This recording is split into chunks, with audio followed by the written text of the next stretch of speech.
Welcome to this week's Rise with Michelle, episode Enough is Enough, Healing Beyond False Hope. Have you ever reached that point where you whisper to yourself, enough is enough?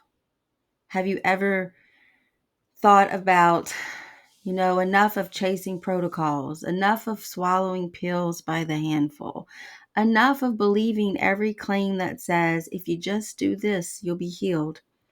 And for me, it's been illness, Lyme, hormones, treatments that feel endless. And still, some days my body feels like a battleground. But maybe for you, it's something else. Enough of the anxiety that loops in your chest. Enough of the depression that whispers, you're not enough. Enough of pretending you're fine while you're quietly unraveling inside. Enough of waiting for someone else to carry what only you can face. Because here's the truth. No one says out loud. There is no magic formula. There is no one size fits all cure. No coach, no doctor, no program can save you if you don't first choose to show up for yourself. I know because I've been there. I'm speaking from experience because healing isn't something handed to you. It's something you step into. You have to make a decision which road to take. The road that is familiar and frustrating, or foreign and fearful that will give you new opportunities and signs. A coach or a doctor or a program can walk beside you. They can give you tools and reflections, but they can't do the work for you. Only you can choose to rise. And what I'm going to talk about right now is just my personal experience with Lyme co-infections. But I want you to think about what you are going through. Maybe it's not illness, but something else giving you a hard time, a struggle in life. So those who are suffering from Lyme or some other illness or diagnosis, I wish I could stand here and tell you I found the cure for Lyme. I wish I could give you the perfect roadmap, but that's not how this disease works. Lyme doesn't just show up and leave.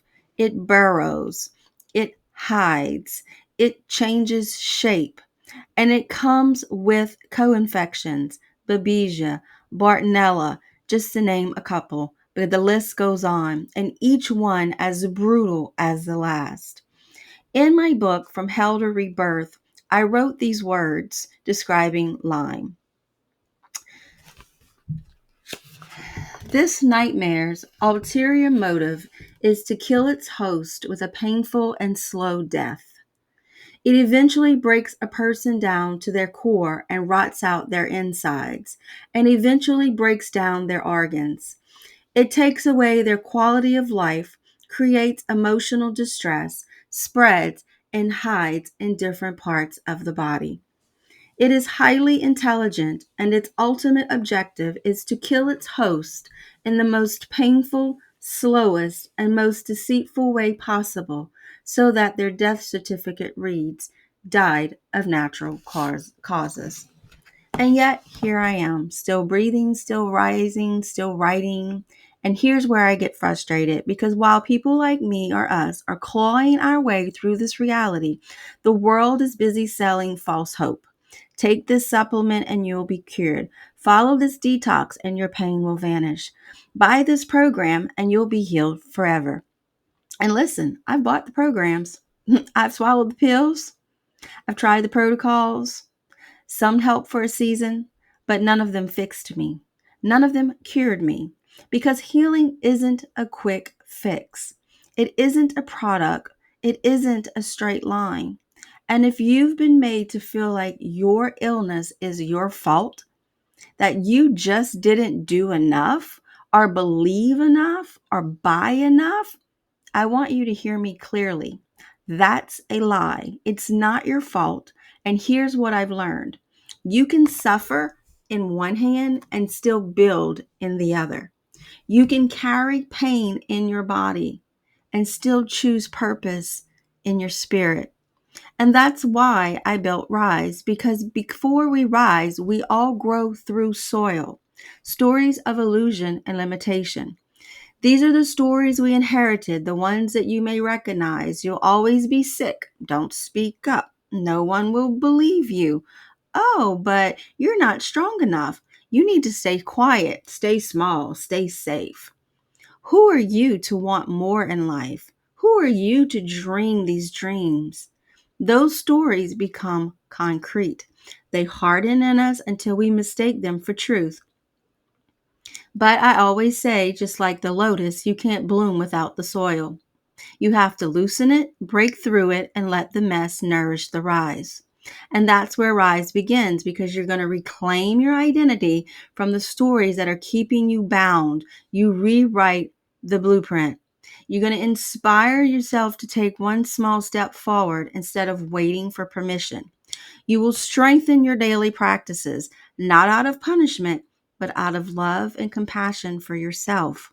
And then empower yourself to stop outsourcing your becoming and finally show up for you. And for me, that old story was survival. I believed I had to carry it all, and that safety came from control. That if I held everything together, no one could hurt me.